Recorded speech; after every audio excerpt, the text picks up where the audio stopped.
Assalamualaikum warahmatullahi wabarakatuh. Waalaikumsalam warahmatullahi wabarakatuh. Jamaah, oh jamaah, alhamdulillah. Alhamdulillahirabbil alamin. Allahumma sholli ala sayyidina Muhammad wa ala ali sayyidina Muhammad. Alhamdulillah kita ketemu lagi di Islam itu indah, Masya Allah. Dan alhamdulillah pagi hari ini saya senang banget udah ketemu lagi sama guru-guru saya. Ada Ustadz Abi Maki, Ustadz Maulana, Alhamdulillah. dan juga Ustazah Lulu. Masya Allah, sehat ya? Masya Allah sehat semua. Alhamdulillah pagi hari ini kita akan belajar jamaah. Tapi sebelumnya ada tayangan nih yang harus aku kasih lihat dulu untuk jamaah yang ada di rumah. Ini dia, silakan.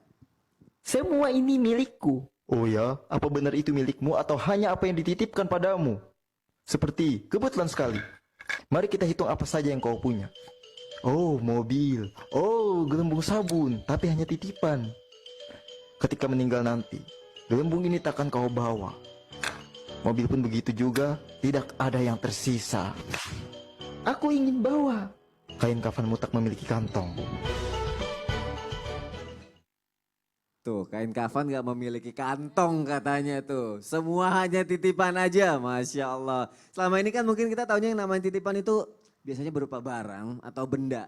Salah satunya yang kayak tadi dibahas ya, mobil apa segala macamnya. Tapi semua titipan itu harus dikembalikan lagi kepada yang menitipkannya.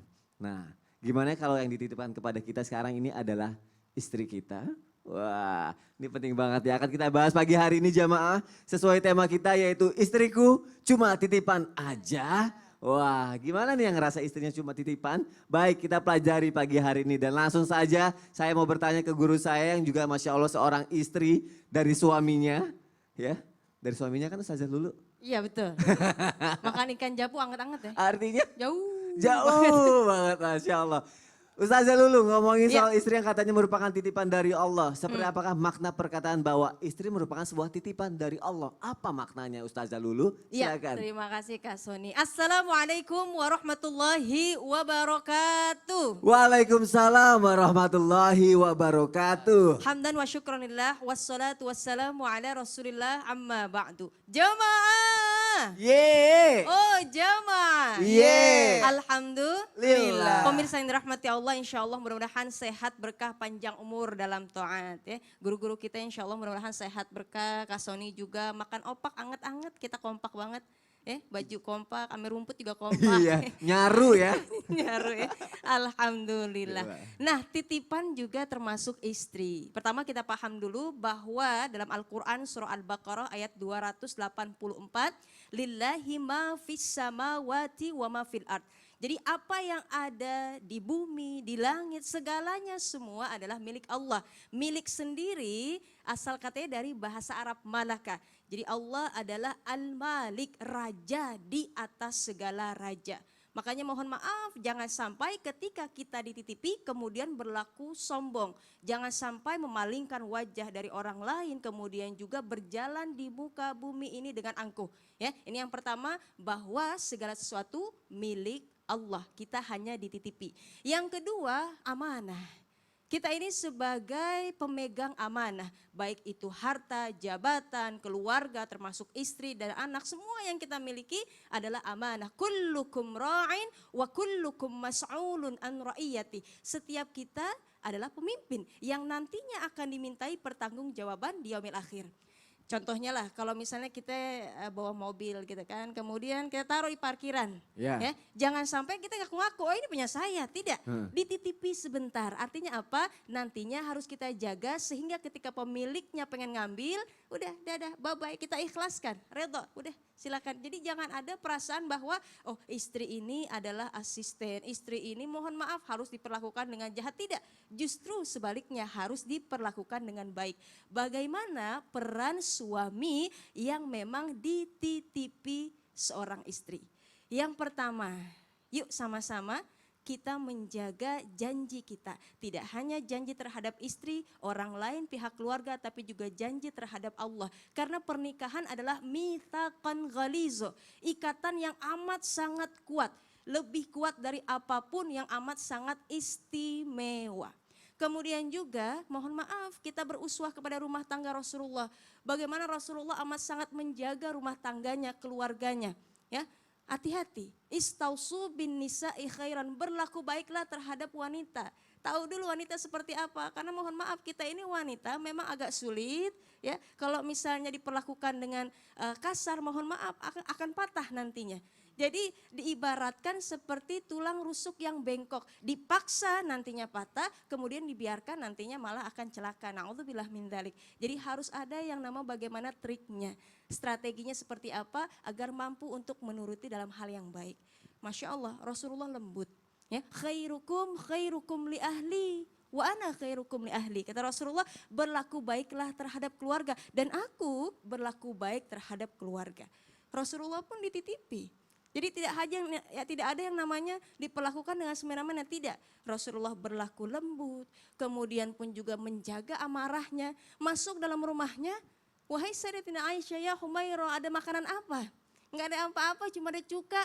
Cuka adalah makanan terbaik. Masya Allah. Kita kayak gitu gak kira-kira? Ada makanan apa? Tempe doang. Tempe aja. Tempe lagi. Gitu kan. Ya Allah, itu lagi. Kan marah yang ada. Tapi Rasulullah tidak. Bahkan ketika ditanya gak ada apa-apa.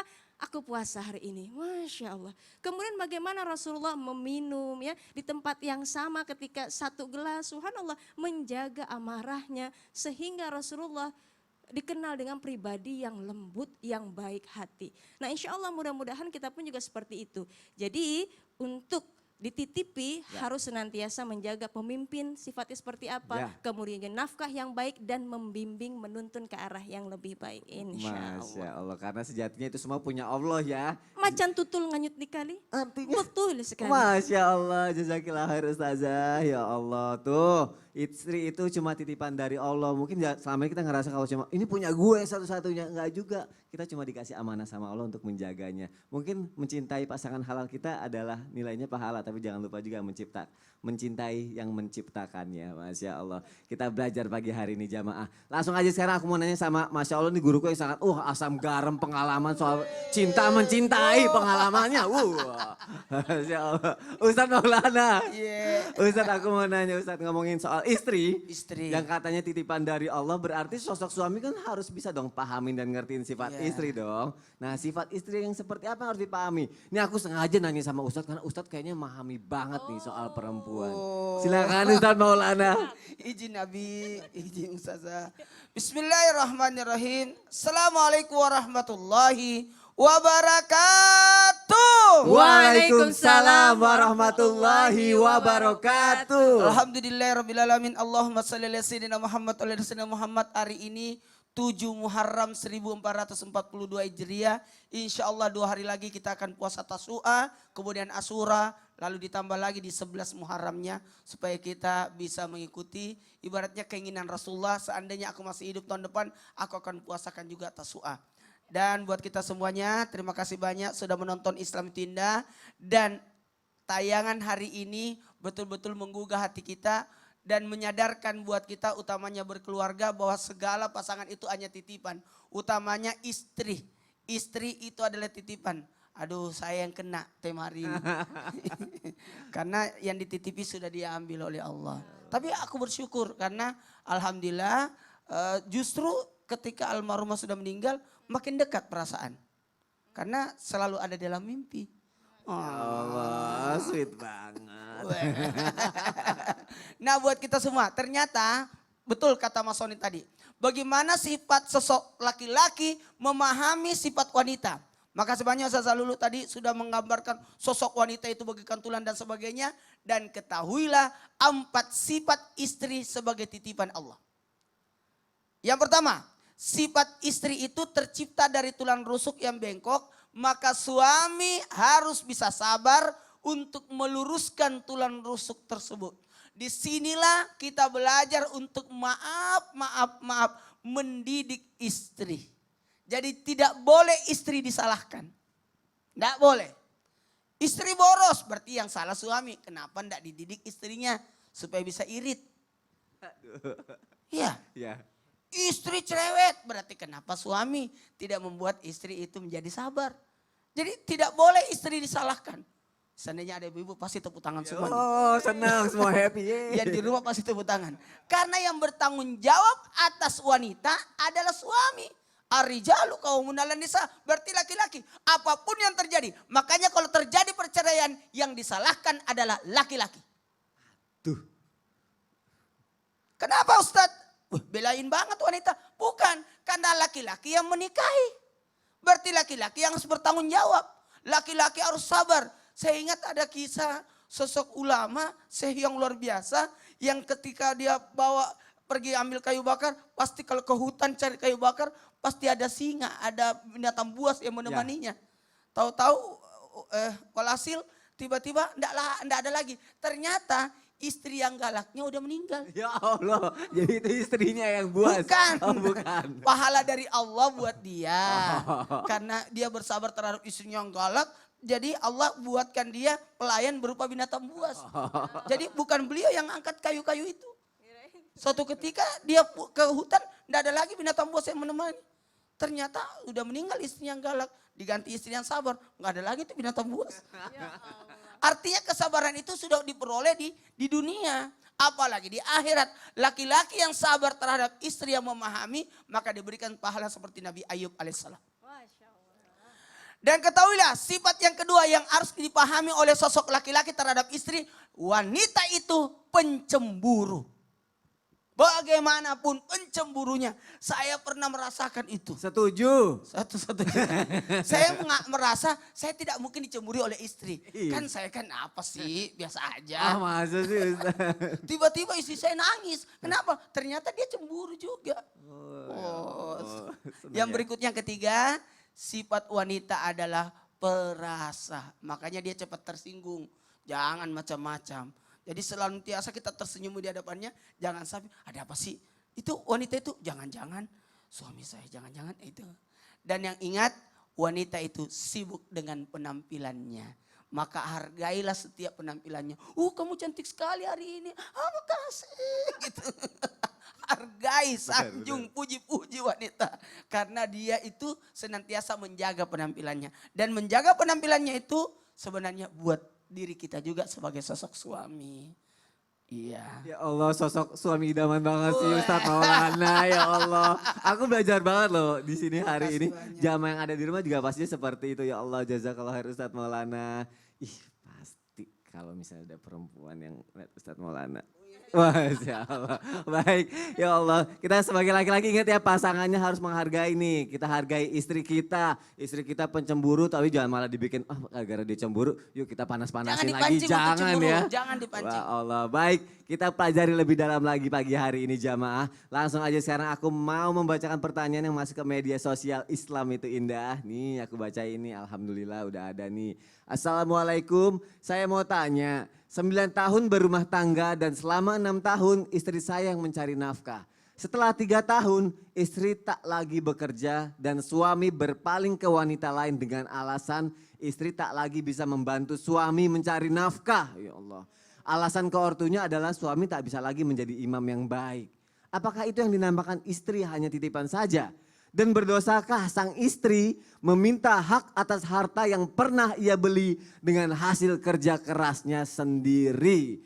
Waduh, langsung aja deh, kalau sedalam ini pertanyaannya aku butuh tausiah nih dari Ustadz Abi Maki. Silakan Abi. Bismillahirrahmanirrahim. Izin Ustadz Maulana, Ustadz dulu izin. Iya. Subhanallah, bismillahirrahmanirrahim. Allahumma salli ala Sayyidina Muhammad wa ala ali Sayyidina Muhammad. Seandainya pertanyaan ini dilontarkan kepada kita saat ini dan kita jawab, Masya Allah, ini pertanyaan sangat luar biasa, berat sekali ya. Kenapa? Yang pertama, seorang wanita yang mencari nafkahnya untuk menghidupi suaminya dan anak-anaknya. Boleh seperti itu sebenarnya boleh-boleh saja.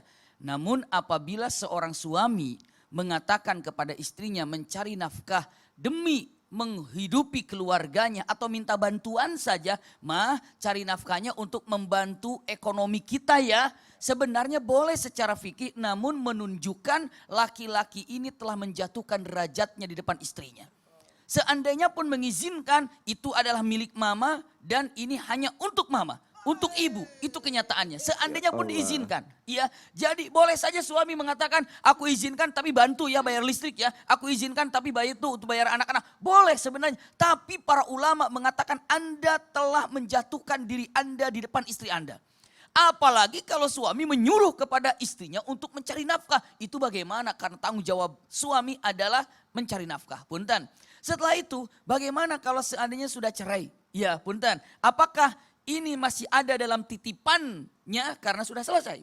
Usikum wa iyaya nafsi bitaqwallah. Kalau sudah putus atau tolak maka selesai daripada amanah yang Allah berikan dia sebagai suaminya atau dia sebagai istrinya. Sudah selesai. Selagi perempuan itu masih istrinya maka amanah tetap berjalan. Tapi kalau seandainya sudah talak maka selesailah amanahnya. Kenapa? Sudah dikembalikan lagi. Maka usikum wa iyaya nafsi bitaqwallah. Suami tolong jaga jangan sampai amanah ini terlepas. Terutama dia sebagai istrinya jaga. Terus yang telah diserahkan. Apakah boleh diambil lagi? Nah itu kan. Ya. Punten. Berupa apa? Kalaulah berupa namanya hadiah satu waktu untuk memberikan hadiah. Ini untuk suamiku, ini untuk suamiku, ini tuh sebaiknya dan alal arjah tidak perlu diambil. Kenapa? Serahkan saja karena sudah berupa hadiah untuk suaminya. Tapi kalau pinjaman wajib diambil karena yang namanya minjam itu tetap harus diambil dan harus dibayar. Kalau seandainya pinjaman. Usikum wa iyaya nafsi bitaqwallah. Yang namanya hak istri punten. Saat dipinjam hartanya dia adalah punya dia. Maka saat misalnya naudzubillah talak terjadi. Maka hak istri mengatakan kamu pernah pinjam kepada sekian. Tolong berikan kepada saya. Kenapa? Karena ini adalah kewajiban suami mengembalikan hak istri untuk menerimanya. Tapi kalau seandainya hadiah lalu dipinta lagi ini yang tidak boleh. Sudah Malu-malu hadiah. juga. Betul. Bahkan punten dalam hadis Rasul Shallallahu Alaihi Wasallam dalam kenyataannya siapa saja yang mengambil kembali dari apa yang telah diberikannya maka seakan-akan dia telah memakan muntahnya sendiri. Naudzubillah. Saking mengerikannya. Ya terlepas dalam mata ini suami atau ini istri kalau sudah diserahkan hadiahkan. Ternyata lepas. Ini adalah tidak perlu diambil yang berupa hadiah. Tapi kalau berupa misalnya ini saya beli kipas angin, saya beli TV dari uang saya sendiri, saya beli AC dari uang sendiri. Begitu terjadi percaya ini punya saya, ini punya saya, ini punya. Silahkan karena memang uangnya dari dirinya. Tapi kalau seandainya ini buat kamu Pak, motor buat kamu, ini buat kamu. Waktu itu perkataan demikian berarti sudah diserahkan. Tidak perlu untuk diambil lagi. Maka punten, satu hal yang sangat mengerikan. Apabila amanah yang terindah yang ada di dunia ini, saya katakan amanah terindah. Amanah terindah itu adalah punten suami. Amanah terindah suami memiliki istri dan istri itu amanah yang terindah. Kenapa? Masya Allah sampai salah satu yang wafat duluan, terindah amanah itu tetap akan mendoakannya. Subhanallah coba sekarang. Umi Nora sudah tidak ada. Tapi Masya Allah Ustaz Maulana selalu mengirim doanya. Makanya kalau seandainya mengatakan siapa pengganti Umi Nora, jangan bilang pengganti. Karena saya yakin di hati Ustadz Maulana tidak ada bisa menggantikan dia. Iya. Itu betul banget. Tapi tuh. yang ada yang meneruskan perjuangan dia. Oh. Seperti itu. Iya. Siapa yang akan meneruskan perjuangan istrinya Ustadz Maulana bukan mengganti. Makanya kalau seandainya Rasulullah mengatakan, bukankah engkau telah diganti dengan istri-istri yang ada ya Rasulullah? Tentang Khadijah, apa jawaban Rasulullah? Demi Allah, Allah tidak pernah menggantikan posisi Khadijah. Yang ada adalah penerus daripada perjuangan Siti Khadijah. Seperti itu. Wallahu a'lam. Masya Allah, Abi bergetar aku kalau dengar Abi tausiah ya, Masya Allah. Tapi ada satu pertanyaan yang bagus banget. Kira-kira jamaah, siapakah yang akan meneruskan perjuangan dari Umi Naura? Kirim persyaratannya di bawah ini.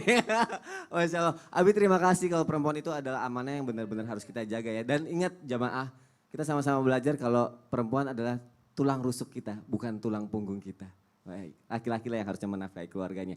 Baik jamaah yang ada di rumah, aku mau nanya nih satu pertanyaan lagi sama Ustazah Lulu. Iya kakak. Ustazah, kita kan tahu sosok suami kan tuh harus jadi panutan yang baik ya. Betul. Untuk istrinya, mencontohkan yang baik-baik. Ya. Tapi bagaimana nih Ustazah kalau misalnya ternyata si istri malah jauh lebih baik dibanding suaminya? Abang Teguh kutiban palu. Suaminya sungguh terlalu. Aduh. Ini bahaya nih, tapi penting. Bahaya tapi penting. Bahasannya ntar aja kali ya. Nanti aja ya. Nah, habis yang satu ini ya. Baik Jalan. Ustazah Lulu, ini saking bahaya dan pentingnya bahaya banget kalau sampai kelewatan jamaah yang ada di rumah. Jadi tetap di Islam itu indah ya. Jamaah, oh jamaah, alhamdulillah.